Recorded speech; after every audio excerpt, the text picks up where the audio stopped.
উঠলো বাই তো শান্তিনিকেতনে যাই। মানে পয়লা বৈশাখে কোনো প্ল্যান না থাকায় সবাই বললো তাহলে শান্তিনিকেতনেই ঘুরে আসা যাক। আর যেমনি কথা তেমনি কাজ।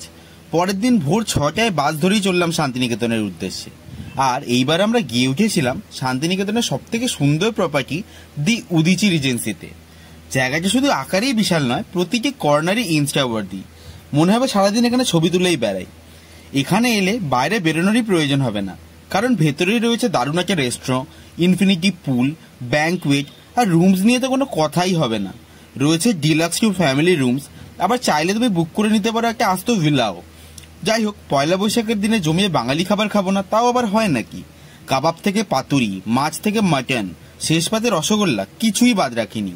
সন্ধ্যেতে আবার কফি খেয়েই চলে গেলাম পুল সাইডে, আর সাথে নিলাম হালকা স্ন্যাক্স। ডিনারে নিয়েছিলাম চাইনিজ, কারণ পরের দিন সকালেই ছিল কমপ্লিমেন্টারি ব্রেকফাস্ট, আর যেখানে তো কিছুই বাকি ছিল না। আমি তো জমিয়ে এনজয় করলাম ফুলকো লুচির সাথে ছোলার ডাল আর এই চিজ অমলেটটা। তোমরাও যদি পরের বার শান্তিনিকেতনে গেলে স্টে করতে চাও এই সুন্দর প্রপার্টিতে, তাহলে চটপট চেক করে নাও ক্যাপশনটা।